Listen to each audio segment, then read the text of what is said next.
Good morning बच्चों। देखो बहुत दिन हो गए ना पढ़ा रहे।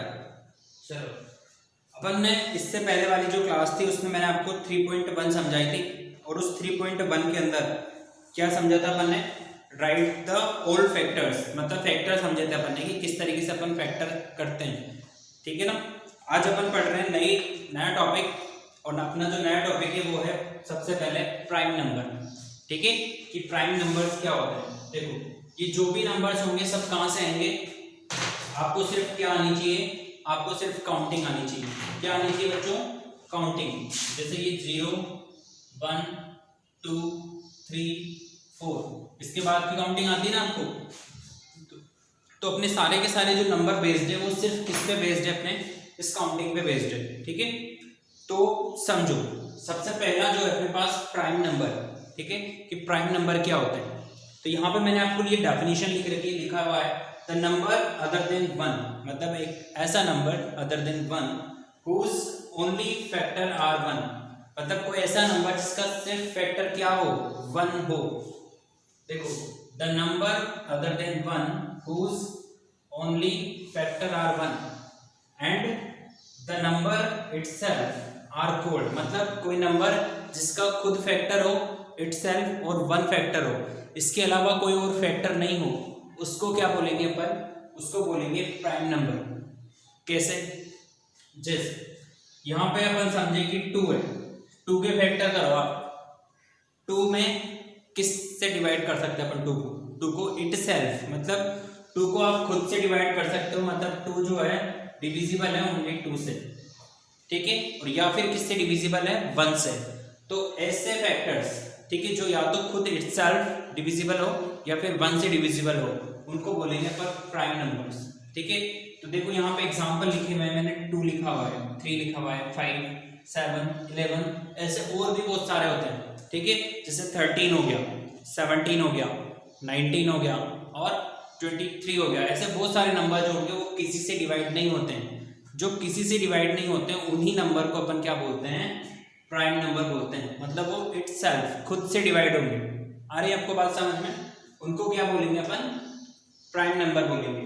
अब आते हैं अपन नेक्स्ट नंबर पे, and these are composite numbers. कौन से नंबर बच्चों? These are composite numbers. तो कंपोजिट नंबर्स किसको बोलेंगे?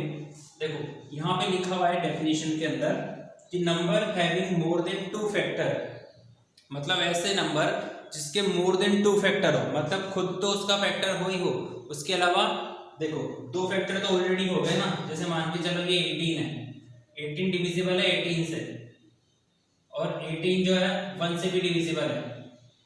ठीक है। तो मोर देन 2 फैक्टर, 2 फैक्टर कैसे? आप 18 को आप डिवाइड करो किससे, 2 से, डिवाइड होगा या नहीं होगा? होगा डिवाइड 9 टाइम। 18 को डिवाइड करो आप 9 से, डिवाइड होगा नहीं होगा? 18 को डिवाइड करो आप किससे, 3 से, होगा क्या? होगा 6 टाइम। 18 को डिवाइड करो आप 6 से, हो गया क्या डिवाइड? होगा। तो यहाँ पर ये जो इस तरीके से मोर देन 2 फैक्टर हो रहे हैं उनको क्या बोलोगे आप? उनको बोलोगे आप कंपोजिट नंबर। ठीक है। तो यहाँ पे इससे एग्जांपल लिखा हुआ है मैंने 15 18 25, मतलब इनके अलावा जैसे 4 है, 4 जो है कंपोजिट नंबर है या नहीं है? चेक करो आप। मैं वापस से इस पे बेस्ड आपको एक वर्कशीट देने वाला हूँ। ठीक है। कंपोजिट नंबर और प्राइम नंबर पे। तो 4 जो है वो कंपोजिट नंबर है या नहीं है? 4 जो है वो अपना कंपोजिट नंबर है, क्योंकि ये मोर देन 2 फैक्टर हो रहे हैं इसके। देखो 4 को आप 4 से तो डिवाइड कर ही सकते हो, 4 को 1 से भी डिवाइड कर सकते हो, 4 को आप 2 से भी डिवाइड कर सकते हो, नहीं कर सकते हो। तो मोर देन 2 फैक्टर हो रहे हैं, इसमें से 4 क्या होगा आपका, एक कंपोजिट नंबर होगा। आ रही है आपको बात समझ में? तो सबसे पहले मैंने आपको समझाया प्राइम नंबर, फिर समझाया आपको कंपोजिट नंबर। अब समझो आप ओड और इवन नंबर। कौन से नंबर बच्चों? ओड और इवन नंबर्स। क्या होते हैं ओड और इवन नंबर्स? देखो ये ओड एंड इवन नंबर्स, तो ये नंबर क्या होंगे? देखो अपनी जैसे काउंटिंग होती है 1 2 3 4 5 6 इस तरीके से। तो यहाँ पे अपने पास दो तरीके से नंबर होते हैं। एक तो विच इज डिविजिबल बाय 2,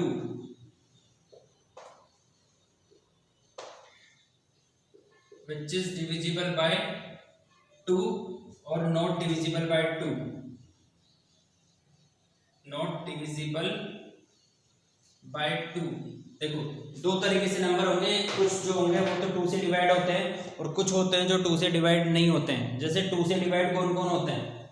2 से डिवाइड होते हैं देखो 2 हो गया, 4 हो गया, 6 हो गया, 8 हो गया, 10 हो गया, 12 हो गया। इस तरीके से जो नंबर होते हैं वो किससे डिविजिबल होते हैं?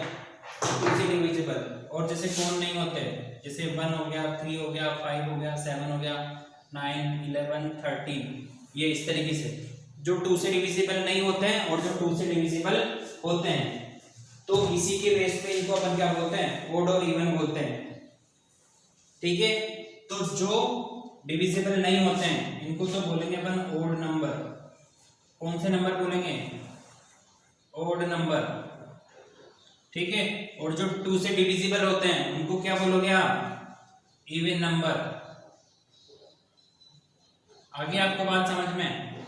तो जो 2 से डिविजिबल है उनको तो बोलोगे इवन नंबर, और जो 2 से डिविजिबल नहीं है उनको बोलोगे क्या? Odd number. ठीक है, ओड और इवन समझ में आ गया। अब इसके पे बेस्ड मैं आपको एक्सरसाइज बता रहा हूं। एक्सरसाइज नंबर अपनी 2.3। ठीक है, ओड और इवन समझ में आ गया आपको कि ओड और इवन नंबर्स क्या होंगे। आप समझो एक्सरसाइज नंबर 2.3, और इस 2.3 में जो है फर्स्ट क्वेश्चन देखो। फर्स्ट क्वेश्चन में लिखा हुआ है कि what is the sum of any 2 odd number. क्या लिखना है आपको? Sum of 2 odd number. देखो कोई भी 2 ओड नंबर लेना है आपको, उनका सम करके बताना है। जैसे अभी मैंने समझाया था, ओड कौन होंगे? जैसे ये 1 है और ये 3 है, इसको ऐड करोगे आप तो क्या मिलेगा? 4। मतलब ये एक ओड नंबर था, ये दूसरा भी क्या है? एक ओड नंबर है। ठीक है, इसको आप सम कर रहे हो तो कौन सा नंबर मिल रहा है आपको? आपको मिल रहा है इवन नंबर। मतलब कोई भी अगर 2 ओड नंबर को आप ऐड करोगे तो आपको कौन सा नंबर मिलेगा? आपको मिलेगा इवन नंबर। ठीक है, ये एक्सरसाइज है अपनी कौन सी? 3.2, और उसका फर्स्ट क्वेश्चन है ये, फर्स्ट का फर्स्ट। अब सेकंड देखो, सेकंड में लिखा हुआ है इवन नंबर। अब बताना है आपको सम ऑफ इवन नंबर। अब क्या लेना है आपको? 2 इवन नंबर लेना है। जैसे मान के चलो ये 2 ले लिया और ये 4 ले लिया, क्या आया? 6। तो इवन है यहाँ पे और इसको सम करना है इवन के अंदर, तो वापस से क्या मिल रहा है? इवन नंबर मिल रहा है। मतलब ओड नंबर को आप सम करोगे तो भी इवन मिलेगा, और इवन नंबर को आप सम करोगे तो भी क्या मिलेगा? इवन मिलेगा। आगे बात समझ में? ठीक है ना? तो इस तरीके से आपको एक्सरसाइज नंबर 3.2 के क्वेश्चंस करने हैं। ठीक है ना? क्वेश्चंस करना, और नहीं आएंगे तो फिर मैं आगे वाली क्लास में समझाऊंगा। Okay, thank you.